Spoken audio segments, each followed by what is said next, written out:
What do you think the biggest difference was between being in Georgia and Texas with it, though, Street? I'm a people person, so it's really not. It really don't really. I like Houston, Dallas, and Atlanta. Yeah. You know what I'm saying? I'm really like a people person, so I'm not with the all the other shit. Like I had never been to Atlanta until I came here to work at the radio station. I didn't come to Jack the Rapper. Yeah. I never came to Freaknik. I never even had a layover in the airport out here. I never came here, and I'm from Mississippi. Yeah. So when you touched down in Atlanta, what was that like for you, though? Did you know right then that you needed to go find the Dungeon family and put them on? I was already talking to Rico. Okay. Because I brought Outkast to Dallas. I did Outkast's first show. Yeah. Where they performed on a big stage. It wasn't in Atlanta, it was in Dallas. Yeah. Because remember when that song came out, everybody in Atlanta thought Outkast was a joke. Yeah. But me and Pimp C loved Outkast from that first song on the LaFace Christmas album. Me and Pimp C was always like, man, them Outkast boys gonna be big, man. Them boys gonna be big.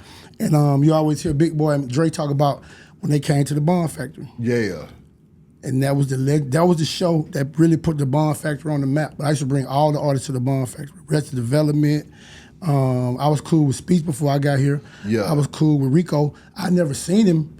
I used to talk to him on the phone because a lot of people don't realize that Ian Burke, who's a part of a lot of people's stories in Atlanta, Ian Burke and Mia Welsh was managing Outkast along with Dre's mama, Ma Benjamin. Yeah. So that's how I got tight with Ma Benjamin and Ian and Mia before I ever came to Atlanta. Mm-hmm. And I mean, it was so. I flew Outkast to Atlanta. To Dallas on Mark Air. A lot of people don't remember. Mark Air was a commercial airline, but for a little period of time, they had started putting people on the plane. Like you'd be on the plane, they'd be like, "Hey, y'all got to come on this side because we got some cars under the bottom, and it's gonna make this thing way." Yeah. I flew Outkast to Dallas on Mark Air.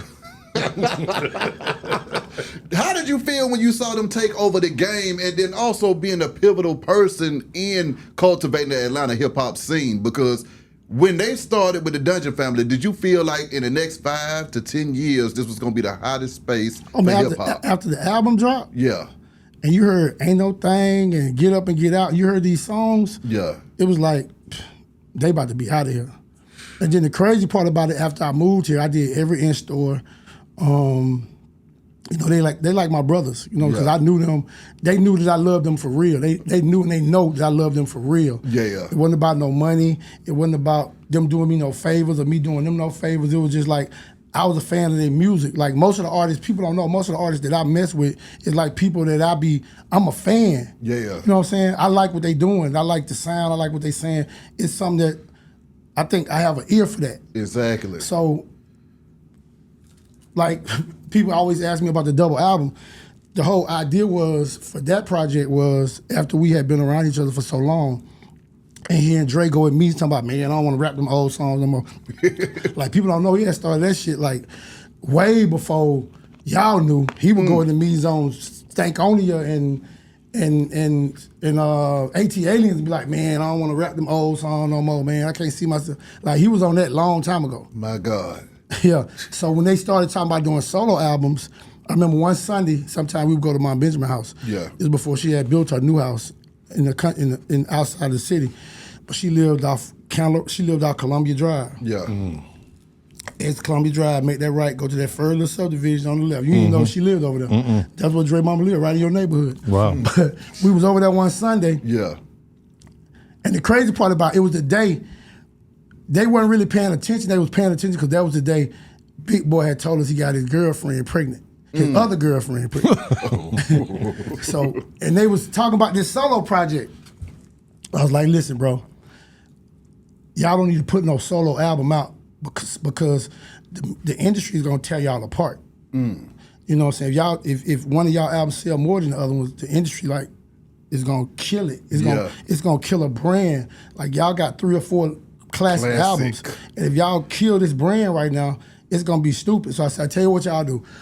I got the idea, a white rock group had just did it. And I took the idea to 8Ball and MJG first. If you remember when Tony Draper did the deal with Universal, they had a triple album. So that's where the whole thing kind of started from. Yeah. So when Outkast started, I like, listen, I'm gonna tell you how to do this. We're gonna do a double album, a solo album for you, solo album for you. We're gonna put them in one package.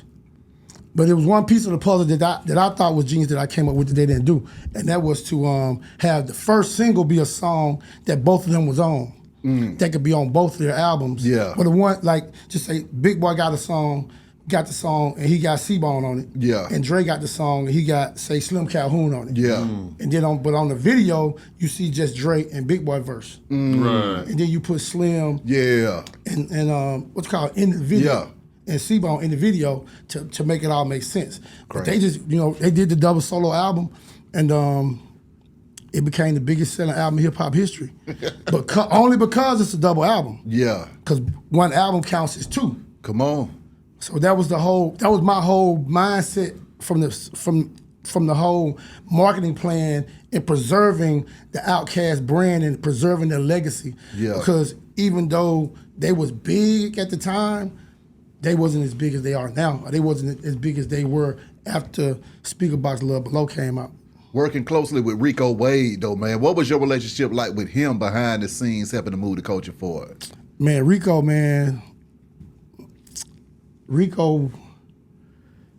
was like, every time I saw Rico, man, street this, street that, man.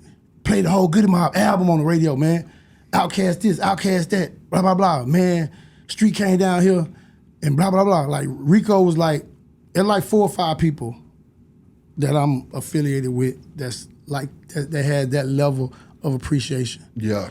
And Rico was special. Like, to me, when you really think about it, like, Rico and Clark Kent, to me, was like the same energy. Like, what they put into the universe, what they did for other people. Yeah. Like, Rico wasn't trying to sign Outkast to management and take their publishing and do this and do that. Clark Kent wasn't trying to take over Jay-Z company and take over Biggie company. Yeah. Even though he put them together, like, they was just like some selfless people who just really loved what they did and understood that everything was gonna be what it was gonna be.